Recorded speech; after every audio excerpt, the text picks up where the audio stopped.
What's up, YouTube? What's up, preppers? It's me, the UP, coming at you from somewhere undisclosed. Today I wanted to show you just a couple of things that we got shipped to us, our prepper haul, and go over what we got and what we're going to do with it. So let's do it. So the first thing we got were these grow bags. We got about a dozen of these.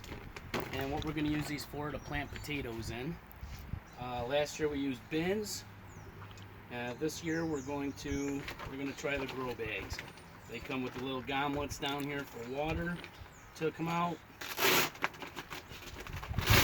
And we've got a handy dandy opening so that when it comes time, we can just reach in and get the potatoes out. We won't have to dump the dirt everywhere, make a big mess like we did last year. So we're going to see how these work. And when we do, we'll bring you along with us. Another thing we got were these topsy-turvies. Tried one of these out last year, put a pepper plant in it, and it worked great. So we got the new and improved version this year. So instead of just having it down at the bottom where a plant comes out, we can now also put in herbs and spices in these other holes, which we will do, and we'll have something coming out of here, and we'll have some herbs coming up from off the side. Basically, we're going to take these, we're going to hang them up at different places around the house. Got a top watering system that goes on here, and then there's a hard shell plastic cover that goes on top, and it will hang, and we're going to grow food. And guys, you should be growing food too. Next thing we got a couple of dozen of these glass canners, and they do come with an extra seal. This is, I believe, the 12.5 ounce size. We're going to try using these with canning our tomatoes and olive oil this year, and these are going to be the correct jars to try that with. We also got a couple of dozen of the 22 ounce size for bigger things, and we're gonna see how these do this year with our vegetables, canning in olive oil. That would be no pressure canner being used, just taking the vegetables, putting them in, putting in olive oil, sealing it up, and it should be good. We'll bring you along that journey too.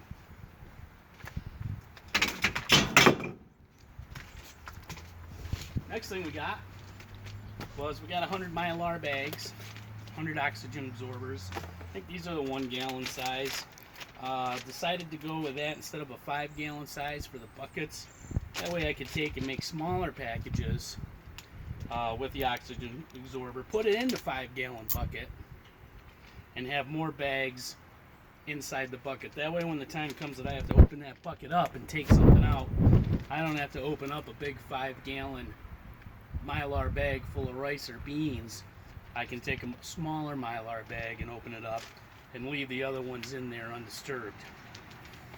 Instead of needing a 1200 cc oxygen absorber for a 5 gallon bucket, these 300 cc oxygen absorbers should work just fine for this size Mylar bag.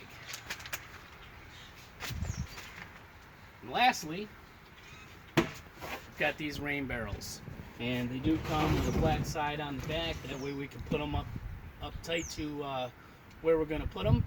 We'll be able to run the water straight in. There's a water catchment in here. We'll be able to run the water into here. A little filter that can go on here to help filter out any goobity gook. They are made of hard resin plastic. They kind of look like they're wood, but they're not. But they should be great for collecting water for the garden. That's what we're going to use it for, is to help water the gardens. That way we're not using the hose all the time for water. They do come with, down at the bottom, we do have a spigot hole, and it does come with what we need to put this in. And we'll be attaching this in along with the spigot. They They even give you the Teflon tape, and that way we'll be able to hook the hose up right to here and go straight from there to watering. So I'm looking forward to putting that up together. It should be good, but we're gonna find out when we hook those up and get them going. I'll let you see how they look and how they work and how they're taking care of the garden. It's starting to get warmer where I'm at. And that means it's time to start thinking about the garden, start planning for some food. Remember, you need to stack food to the rafters. Water and food, water, medical, shelter. A means to protect it all, and a plan. If you don't have a plan, none of the rest matters. You need to have a plan of what you're going to do when the SHTF comes to you. Guys, this is the UP. I am the Upstate Prepper, and I'll see you on the flip side.